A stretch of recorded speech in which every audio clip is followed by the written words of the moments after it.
ألف لام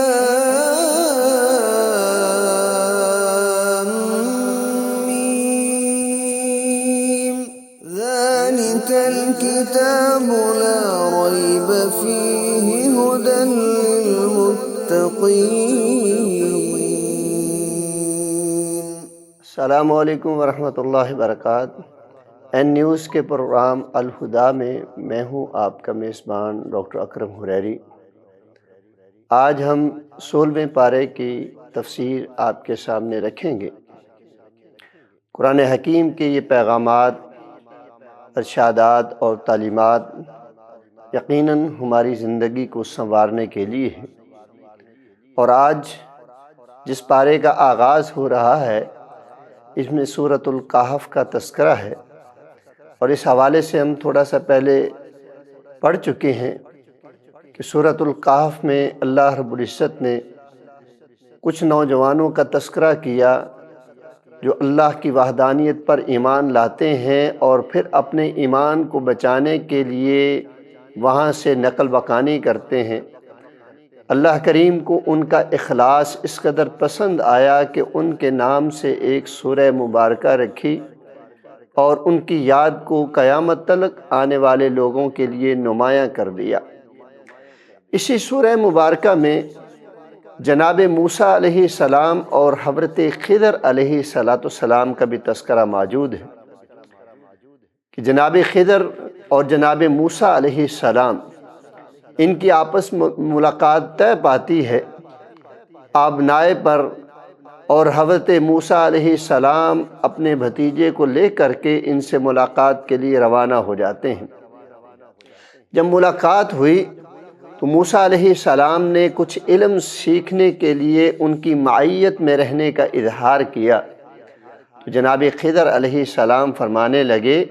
کہ تو میرے ساتھ نہیں ٹھہر سکے گا، اور اس شرط پر اپنے ساتھ رکھنے پر آمادہ ہوئے کہ آپ مجھ سے کسی حوالے سے روک ٹوک نہیں کریں گے۔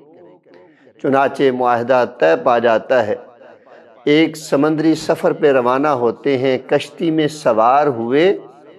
اور راستے میں ہی کشتی کے ایک تختے کو انہوں نے توڑ ڈالا، اور اس پر جناب خضر علیہ السلام کو حضرت موسیٰ علیہ السلام کہنے لگے کہ بھائی ہم مسافر ہیں، ہمیں نہیں زیب دیتا کہ ہم اس کشتی کے تختے کو جو ہے وہ توڑ دیں۔ حضرت خضر علیہ السلام فرمانے لگے کہ ہمارے درمیان طے پایا تھا کہ تم میرے حوالے سے کوئی روک ٹوک نہیں کرو۔ معاورت کرتے ہیں اور دوبارہ جو ہے وہ ایک بستی میں داخل ہو جاتے ہیں۔ دیکھا کہ ایک بچہ ہے، اس کو پکڑا اور پکڑ کر جو ہے اس کو موت کے منہ میں ڈال دیا۔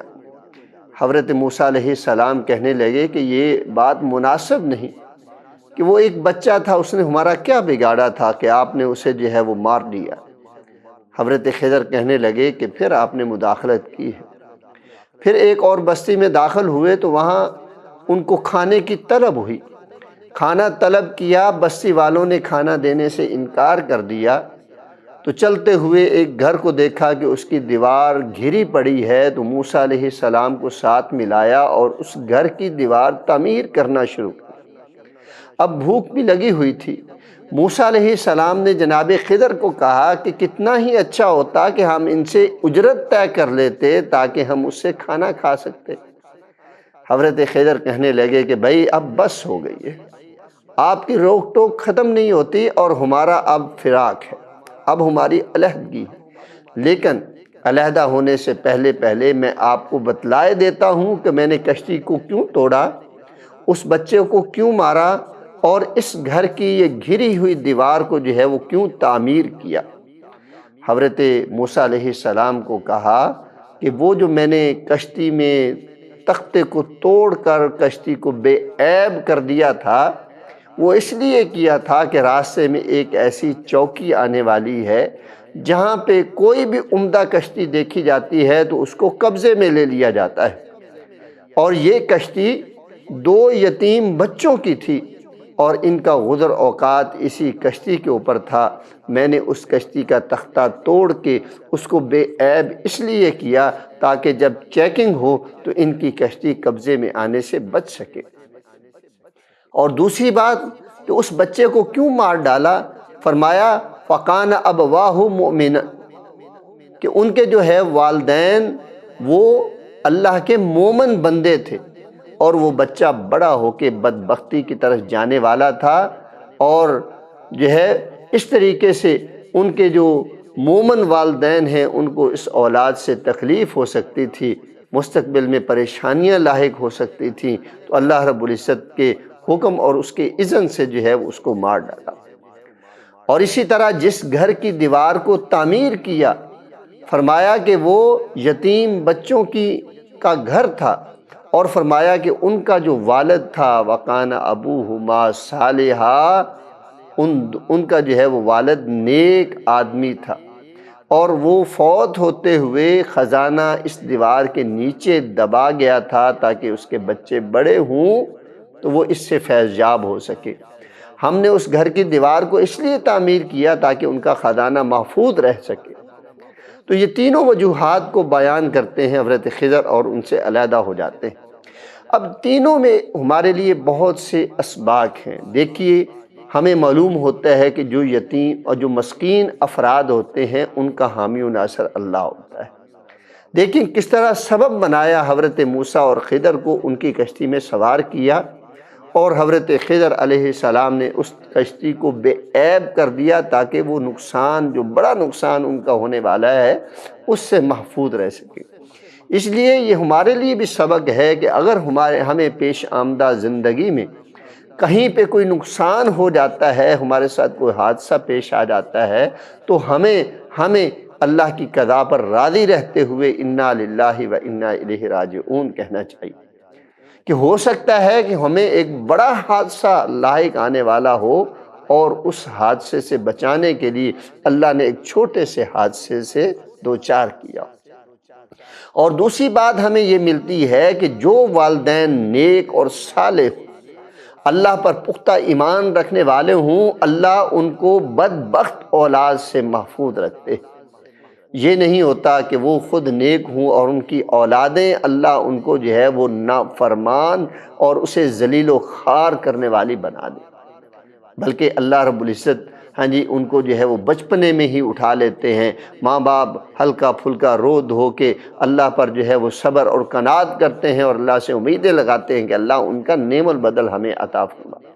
تو اس میں بھی ہمارے لیے خیر ہے کہ وہ بچے بڑے ہو کر کے ہو سکتا ہے کہ ہمارے لیے وبال کا سبب بننے والے ہوں، ہمارے لیے بہت بڑی آزمائش بننے والے ہوں، جس طرح کہ قرآن حکیم ارشاد فرماتا ہے کہ انما اموالکم و اولادکم فتنہ، تمہارا مال اور اولاد تمہارے لیے فتنہ ہے۔ المال والبنون زینت الحیات الدنیا، یہ مال و دولت جو ہے دنیا کی زیب و زینت تو ہے، لیکن یہ زیب و زینت تبھی بن سکتی ہے جب مال اچھے راستے میں خرچ ہو، حلال کمایا جائے، اور اسی طرح اولاد جو ہے والدین کی فرما بردار ہو، اسے دنیا میں سکھ دے، اور دنیا میں جانے کے بعد ان کے لیے صدقہ جاریہ بننے والی ہے۔ اور کہا کہ جو دیوار تعمیر کی گئی اور اس کو کیوں تعمیر کیا گیا، اس سے بھی یہ پتہ چلتا ہے کہ جو والدین صالحین میں سے ہوں، اللہ کی فرما برداری کرنے والے ہوں، اللہ ان کی اولادوں کو بھی اور ان کے اموال کو بھی ان کے جانے کے بعد بھی محفوظ رکھتے ہیں، ضائع نہیں ہونے دیتے۔ تو یہاں پہ جو والدین والدین اولاد کے حوالے سے، ان کی تربیت کے حوالے سے، ان کے اعمال اور افعال کے حوالے سے پریشان رہتے ہیں، وہ آج سے اس لیکچر کو سننے کے بعد سورہ کہف کی جو ہے وہ تلاوت کریں، بالخصوص اس مضمون کو پڑھیں، مختلف تفاسیر کا رخ کریں کہ کیا کہتے ہیں مفسرین حضرات ان آیات کے حوالے سے، کیا اسباق ہمیں ملتے ہیں۔ تو آج سے ہم نیک صالح اللہ پر پختہ ایمان رکھنے والے بن جائیں، تو اللہ ہمارے اولاد کو بھی، ہمارے اموال کو بھی محفوظ رکھیں گے، غلط ہاتھوں کا شکار نہیں ہونے دیں گے، اور اولاد کے بڑے ہو کر کے نافرمانی کے ڈر اور خوف سے بھی اللہ رب العزت ہمیں محفوظ رکھیں گے۔ تو یہ ایک بڑا جو ہے وہ سبق ہمیں سورہ کہف اور 16ویں پارے کی جو ہے وہ آیات سے ہمیں ملتا ہے۔ اسی طرح ہم آگے چلتے ہیں تو ہمیں یہ آیات جب پڑھتے ہوئے سورہ کہف کے اختتام کی طرف جو ہے وہ چلتے ہیں تو ہمیں وہاں پہ ذوالقرنین کا جو ہے وہ تذکرہ ملتا ہے، اور تفاسیر کے مطالعے سے ہمیں پتہ چلتا ہے کہ اللہ تعالیٰ نے یہ نام ان کا صفاتی تذکرہ کیا ہے، نام ان کا کچھ اور تھا۔ بہرحال قرآن حکیم نے اس کا نام ذوالقرنین جو ہے وہ کہا جاتا ہے کہ انہوں نے زمین کا جو ہے وہ چپا چپا جو ہے وہ چھان مارا، اور اس کی تعبیر میں جو ہے وہ کہا جاتا ہے کہ اس سے مراد سکندر اعظم ہے، جنہوں نے پوری دنیا پہ جو ہے وہ حکومت بھی کی اور پوری دنیا کا جو ہے وہ وزٹ بھی کیا، ہاں جی۔ اور ہمارے برصغیر پاک و ہند میں بھی ان کے نشانات ہمارے ہاں موجود ہیں۔ یہ جو ہمارے ہاں چترال اور کیلاش کی وادیاں ہیں، کہا جاتا ہے کہ یہ انہی کی اولادوں کی باقیات ہیں یہاں پہ۔ تو بہرحال سکندر اعظم ہوں یا کوئی اور ہو، قرآن حکیم نے ذوالقرنین کا جو ہے وہ جو تذکرہ کیا ہے، فرمایا کہ وہ اپنی فوج کے ساتھ جو ہے وہ چل رہے تھے، تو ان کو کچھ لوگوں نے، جب وہ ایسی جگہ پہ آئے جہاں پہ سورج طلوع ہوتا تھا، اور پھر ایسی جگہ پہ گئے جہاں پہ سورج جو ہے وہ غروب ہوتا تھا، فرمایا کہ کچھ لوگ ان کو ملے اور انہوں نے شکایت کی کہ یہاں سے یاجوج اور ماجوج جو ہے وہ ہمیں بہت نقصان دیتی۔ اب وہ یاجوج ماجوج کون ہے؟ کہا جاتا ہے کہ یہ بھی انسانی نسل۔ آج ہمارے ہاں اس کی طرح طرح سے تعبیر کرتے ہیں کہ اس سے مراد وہ ہے، فلاں خطے والے ہیں، فلاں خطے والے ہیں، لیکن میں ان کا جو ہے وہ نام نہیں لینا چاہوں گا، کہ اللہ رب العزت نے ایک قوم کا جو ہے وہ تذکرہ کیا ہے جو اللہ کے بندوں کو تنگ کیا کرتی تھی۔ انہوں نے شکایت کی، اور شکایت کرنے کے بعد حضرت ذوالقرنین نے ان کو جو ہے وہ ان قوم کے یاجوج ماجوج کے ڈر اور خوف سے بچانے کے لیے، ان کے نقصان سے بچانے کے لیے ایک دیوار جو ہے وہ تعمیر کی، اور لوہے کی دیوار، اس میں تانبا جو ہے وہ بھرا، اور اس کو جو ہے وہ بلند و بالا جو ہے وہ کر دیا۔ اور یہ دیوار تعمیر کرنے کے بعد جو ہے وہ کہتے ہیں اللہ اکبر کہ ھذا رحمت من رب، یہ محض میرے رب کی جو ہے وہ رحمت ہے اور اسی کا جو ہے وہ احسان ہے۔ ھذا رحمت من ربی، کہ یہ صرف اور صرف میرے رب کا جو ہے احسان اور اس کی رحمت ہے۔ معلوم یہ بھی ہوتا ہے کہ وہ ذوالقرنین جو تھے وہ اللہ کے بندے تھے، اللہ پر ایمان لانے والے تھے۔ تو آج اس دیوار کے حوالے سے بھی چیمو گوئیاں جو ہے وہ پائی جاتی ہیں۔ کچھ لوگ جو ہے وہ دیوار چین جو دنیا میں معروف ہے، اس حوالے سے کہتے ہیں کہ یہی وہ دیوار تھی جو جناب ذوالقرنین علیہ السلام نے جو ہے وہ بنائی تھی۔ سورہ کہف کا اختتام ہوتا ہے اور بڑی ہی پیاری آیات اس میں جو ہے وہ ہمیں ملتی ہیں، بہت ہی پیاری آیات۔ اللہ فرماتے ہیں، اللہ اکبر، بہت ہی پیاری، قل انما انا بشر مثلکم یوحی الی۔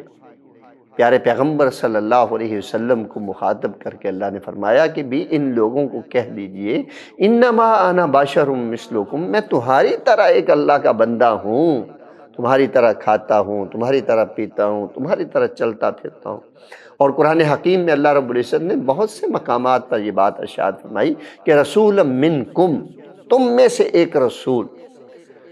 بعض میرے اندر اور تمہارے اندر فرق یہ ہے کہ مجھ پر اللہ کی وحی نازل ہوتی ہے اور اللہ نے مجھے منتخب فرما لیا، ورنہ میں بھی بشریت سے ہوں، انسانیت میں سے ہوں، آدمیت سے ہوں۔ اور اللہ رب العزت نے خوبصورت جو ہے وہ پیغام دیا کہ فمن کان یرجو لقاء ربہ، فرمایا کہ جو شخص اپنے رب سے ملاقات کا ارادہ رکھتا ہے، اللہ اکبر، آخرت کا دن، آخرت پر ایمان اور ذوق ہو، شوق ہو کہ مجھے میرے رب نے کتنا خوبصورت بنایا ہے، مجھے میرے رب نے کتنے حسین و جمیل قسم کی نعمتیں عطا فرمائیں، اللہ رب العزت نے مجھے کتنا ممتاز معاشرے میں بنایا ہے، اللہ نے مجھے تعلیم دی، مجھے جو ہے وہ مال دیا، رہنے کو گھر دیا، پہننے کو لباس دیا، کھانے پینے کو بیش بہا جو ہے وہ رزق دیا، وافر مقدار۔ تو دل میں تمنا تو پیدا ہوتی ہے کہ میں اس رب العالمین کو ملوں تو صحیح کہ وہ ہے کہتا۔ تو اللہ فرماتے ہیں کہ فمن کان یرجو لقاء ربہ، جو بھی اپنے رب سے ملاقات کا متمنی ہے نا، جو چاہتا ہے کہ میں اپنے رب سے ملوں۔ اللہ اکبر۔ دنیا میں اگر ہم کسی بڑے فرد سے ملنا چاہیں نا تو خوب تیاری کرتے ہیں اور ان ایٹیکیٹس کو بھی دیکھتے ہیں کہ ان سے ملنے کے آداب کیا ہے، اور اپنے آپ کو اس قابل بنا کے جو ہے وہ تیاری کر کے ان کے پاس جاتے ہیں تاکہ میری عزت افزائی ہو، نہ کہ میرے حلیے سے، میرے مقام اور مرتبے تھے، میرے ظاہری حالت سے وہاں کے جو گارڈ ہیں وہی مجھے دھکے مار کے نکال دیں، بلکہ اپنے آپ کو جو ہے وہ اپ ڈیٹ کرتا ہے، تیاری کرتا ہے، گفتگو کے آداب سیکھتا ہے۔ تو فرمایا کہ اللہ رب العزت سے ملاقات کرنی ہے تو اس کے بھی آداب ہیں، اور ان آداب میں سے دو بڑے آداب اللہ رب العزت نے یہاں پہ بیان فرمائے ہیں کہ فَمَنْ كَانَ يَرْجُو لِقَاءَ رَبِّهِ فَلْيَعْمَلْ عَمَلًا صَالِحًا وَلَا يُشْرِكْ بِعِبَادَةِ رَبِّهِ أَحَدًا۔ بھئی اسے چاہیے کہ وہ نیک افعال سر انجام دے، نیک اعمال والی زندگی بنائے، دنیا میں لمحہ بلمحہ اللہ کریم کی اطاعت، اس کی فرما برداری جو ہے وہ کرتا ہوا نظر آئے، لمحہ بلمحہ اللہ کو یاد کرتا ہوا نظر آئے، لمحہ بلمحہ اللہ رب العزت کی یاد میں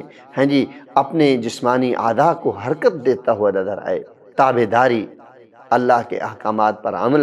عمل کرنا، ایمان کے تقاضوں کو پورا کرنا، یہی عمل صالح۔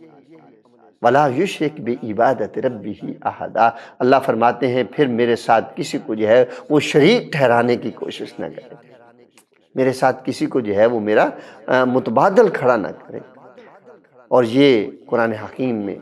ایک بہت بڑا گناہ ہے، اِنَّ الشِّرْكَ لَظُلْمٌ عَظِيمٌ۔ اللہ اکبر۔ اللہ فرماتے ہیں اِنَّ اللَّهَ لَا يَغْفِرُ أَن يُشْرَكَ بِهِ وَيَغْفِرُ مَا دُونَ ذَلِكَ لِمَن يَشَاءُ۔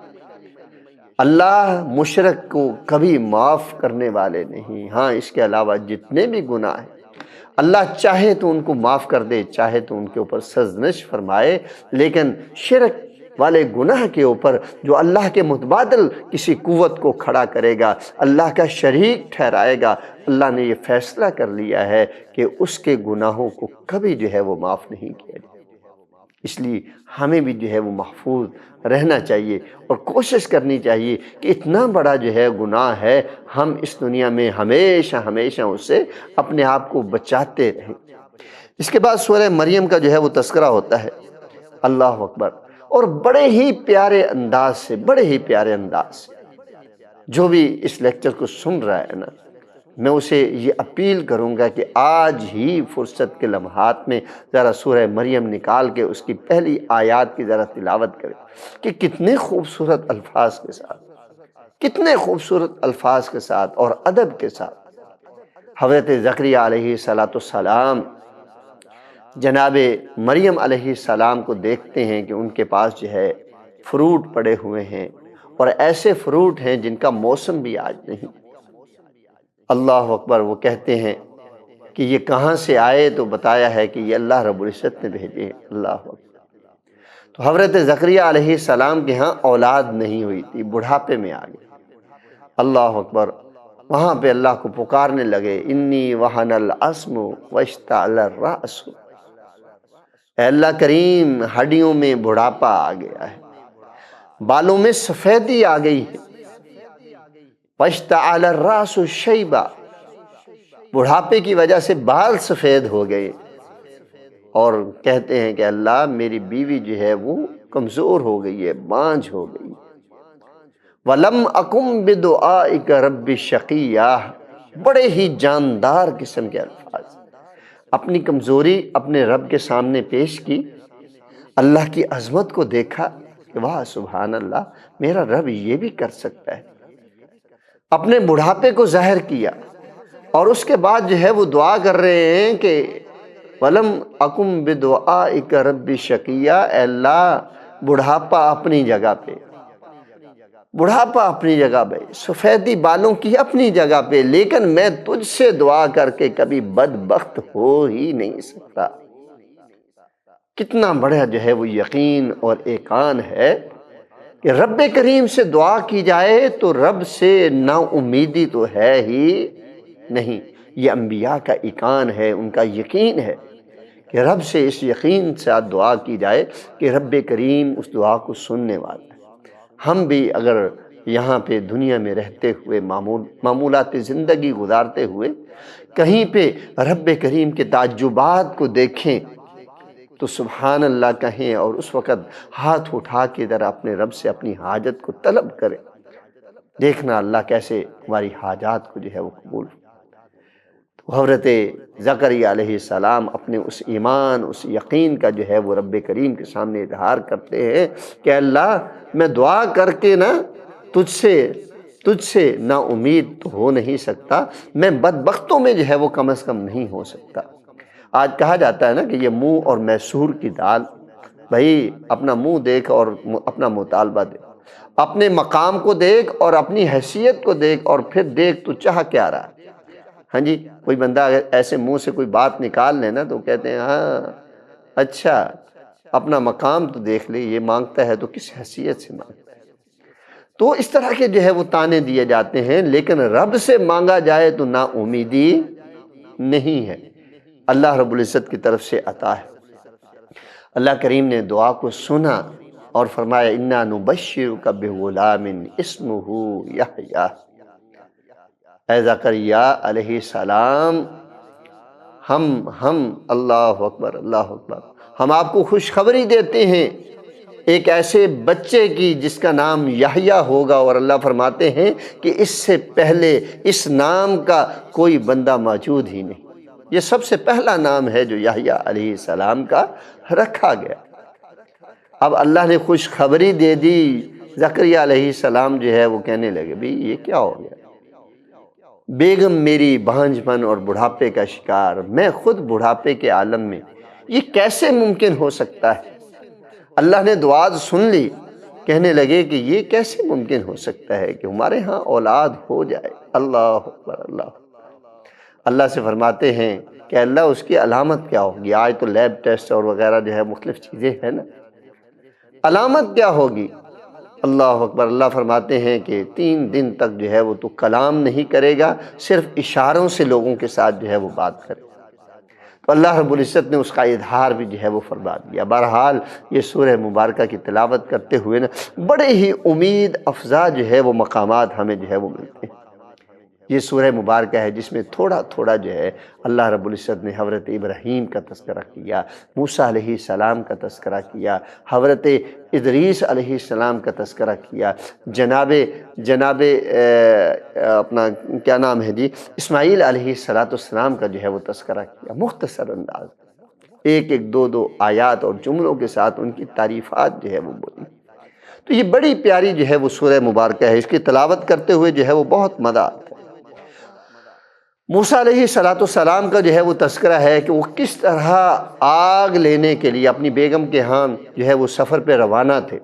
حضرت شعیب علیہ السلام کے ساتھ انہوں نے معاہدہ پورا کیا، اجازت طلب کی کہ اے اللہ کے نبی حضرت شعیب ہمیں جو ہے وہ اپنے علاقے میں جانے دیا جائے، اپنی بیگم کو ساتھ دیتے ہیں، راستے میں جو ہے وہ سفر کر رہے ہوتے ہیں، وہ زچگی کی حالت میں ہوتی ہیں، اللہ رب العزت نے جو ہے ان کو وہاں پہ راستے میں ہی آزمائش میں جو ہے وہ ڈال، ایک جگہ ٹھہرایا، دور روشنی جو ہے وہ نظر آئی، حضرت موسیٰ علیہ السلام کہنے لگے کہ آپ ٹھہریے، مجھے محسوس ہو رہا ہے کہ وہاں کوئی آگ ہے، ہو سکتا ہے کہ میں تمہارے لیے کچھ آگ لے آؤں یا کچھ ایسا جو ہے وہ انتظام ہو جائے کہ آپ کو جو ہے وہ گرمائش جو ہے وہ مل سکے۔ حضرت موسیٰ علیہ السلام وہ ایک کیفیت کے اندر، خاص کیفیت کے اندر اس کو چھوڑ کر کے جا رہے ہیں۔ یہ ہمارے سب حضرات کے لیے ملٹیپل اینگل سے جو ہے وہ نصیحتیں ہیں، اسباق ہے۔ موسیٰ علیہ السلام جاتے ہیں، وہاں پہ دیر ہو جاتی ہے، واپس پلٹتے ہیں، ان کو کوئی نوک ٹوک اور دھمکی، تھریٹ اور ہر بری طرح کی جو ہے وہ باتوں کا اپنی بیگم کا جو ہے وہ سامنا نہیں کرنا پڑا۔ حضرت موسیٰ علیہ السلام وہاں گئے، اللہ رب العزت نے کہا اننی انا اللہ لا الہ الا انا، فرمایا کہ میں الہ العالمین ہوں، موسیٰ فخلا نا علیک، اپنے جوتوں سے اپنے آپ کو الگ کر لے، ذرا ہمارے قریب آ جا۔ اللہ اکبر اللہ اکبر، کتنا جو ہے وہ عجیب انداز ہے۔ اللہ ایسے اتفاقات ہمیں، بندہ جو ہے وہ صالح نیت اور ارادہ رکھنے والا ہو تو اللہ ان کو جو ہے آگے خوشخبریاں عطا فرماتا ہے۔ کس سے معلوم تھا کہ آگ لینے گئے ہیں، آگ کا پتہ کرنے گئے ہیں اور دوسری سچویشن کیا بن؟ ہمارے ہاں نہیں، اگر کسی کے ہاں بزرگ ابھی زندہ ہوں جن کی ایج اس وقت 50+ میں ہوں اور ان کا کچھ عرصہ دیہاتوں میں گزرا ہو تو انہیں معلوم ہوگا کہ یہ آگ لینے اور دینے والا سسٹم پرانے زمانے میں موجود تھا، کہ ہمیں اپنے گھر میں آگ جلانی ہے تو ہم دوسرے گھر میں جا کے تھوڑا سی جو ہے وہ آگ لے آتے تھے اور لکڑیوں پہ ڈالتے تھے اور اس کو جو ہے وہ آگ جلایا کرتے تھے۔ تو یہی روایت جو ہے حضرت موسیٰ علیہ السلام جو ہے یہاں پہ جو ہے وہ اس کی ظاہر کر رہے ہیں۔ اللہ فرماتے ہیں کہ بھئی ما تلک بیمینک، یہ جو تو نے ہاتھ میں پکڑا ہوا ہے یہ کیا ہے؟ حضرت شعیب علیہ السلام کے ہاں بکریاں چرایا کرتے تھے نا، 8-10 سال انہوں نے بکریاں چرائی، تو وہ ایک عادت پڑ گئی بکریوں کو جو ہے وہ کھینچنے کے لیے جو ہے وہ ہاتھ میں ڈنڈا رکھتے تھے۔ تو کہنے لگے ہی عصایا، یہ تو میرا عصا ہے، ڈنڈا ہے۔ اللہ اکبر، اللہ اکبر۔ احش بہا غنمی، میں اس ڈنڈے سے جو ہے وہ اپنی بکریوں کو جو ہے وہ ہانکتا ہوں۔ ولی معارب اخرى، اے اللہ اس کے علاوہ بھی اس کے بڑے سارے جو ہے وہ فوائد۔ اللہ کریم نے کہا کہ ذرا اس کو جو ہے وہ چھوڑیے، اپنے ڈنڈے کو اپنے ہاتھ سے جو ہے وہ چھوڑ دیں۔ تو جب چھوڑا فَإِذَا هِيَ حَيَّةٌ تَسْعَىٰ، وہ ڈنڈا جو ہے وہ بہت بڑا اژدہا بن گیا اور وہ چلنے لگ گیا۔ اللہ اکبر کبیرہ، دیکھ کیسا جو ہے وہ منظر ہوگا، اللہ اکبر۔ پھر حضرت موسیٰ علیہ السلام کو کہا گیا کہ اسے پکڑیے، وَلَا تَخَفْ، وَلَا تَخَفْ، ڈریے نہ، اسے پکڑیے، ہم اس کو سیرتہ الاولیٰ، اس کی پہلی حالت میں لوٹا دیں گے، جو ہی آپ اس کو پکڑو گے دوبارہ یہ ڈنڈا بن جائے۔ اور فرمایا کہ اپنے ہاتھ کو جو ہے اپنی بغل میں ڈالیے اور جب یہ نکلے گا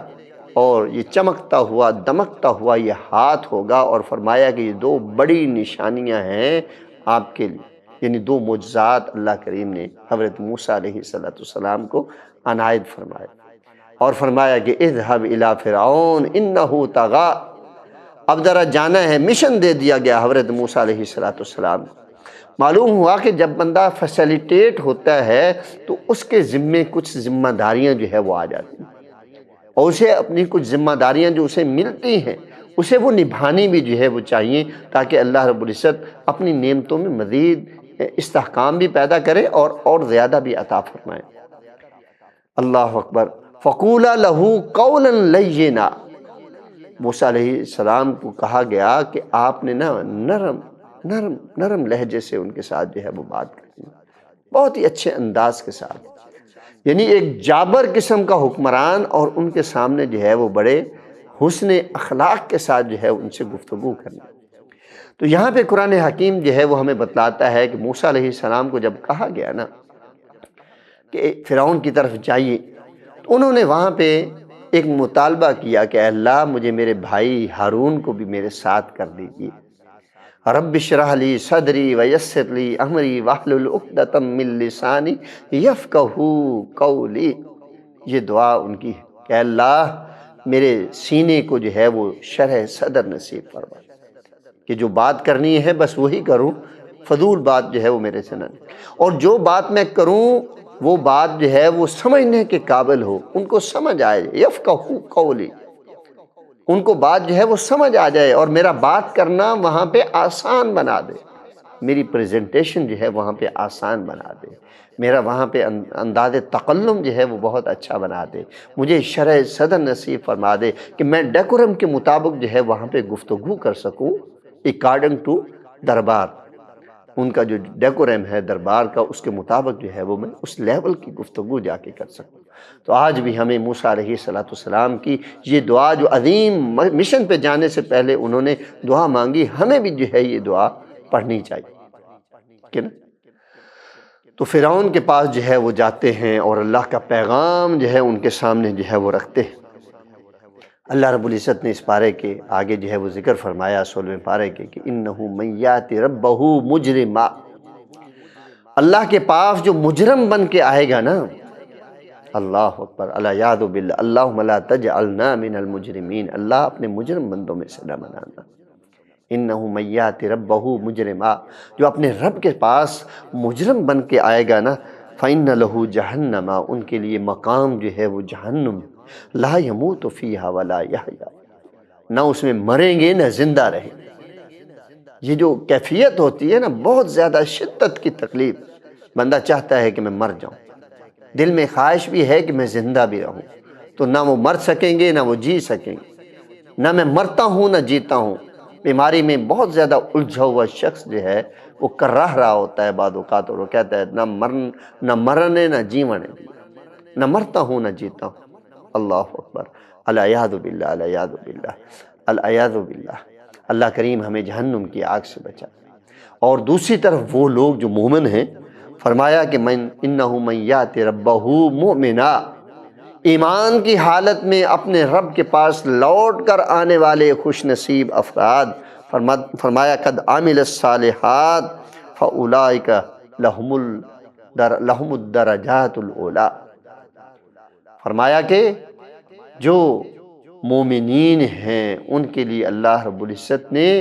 جنت میں بلند و بالا مقامات جو ہے وہ بنائے ہوئے، وہ اس میں ہمیشہ ہمیشہ رہیں گے۔ اور یہ صلہ ہے اس بات کا کہ دنیا میں رہتے ہوئے انہوں نے اپنی اصلاح کی، ذالک جزاء من تزکی، دنیا میں رہتے ہوئے انہوں نے اپنی اصلاح کی، اپنے آپ کو بہتر بنایا، اپنے آپ کو رب کریم کا تابعدار بنایا، تو اس کے صلے میں اللہ رب العزت نہ صرف ان کو جنت نصیب فرمائے گا بلکہ جنت میں بلند و بالا اعلیٰ عرفہ مقامات بھی ہے وہ نصیب فرمائے گا۔ تو یہ اعزاز اللہ کریم اپنے بندوں کو جو ہے وہ عنایت فرمائے، بہت بڑی جو ہے یہ رب کریم کی جو ہے وہ عنایت ہے۔ تو یہاں پہ موسیٰ علیہ السلام کا جو تذکرہ آ رہا ہے نا، وہاں پہ ایک بڑی خوبصورت جو ہے وہ بات ہے، بڑی خوبصورت بات۔ وہاں پہ اللہ رب العزت نے جناب موسیٰ علیہ السلام کو جو ہے وہ تذکرہ کیا، بتلایا، کہا کہ وَأَقِمِ الصَّلَاةَ لِذِكْرِي، کہ میرے ذکر کے لیے جو ہے وہ نماز کو قائم کیا جائے، کہ اللہ کا بہترین جو ہے وہ ذکر وہ اللہ کے ہاں نماز کی ادائیگی۔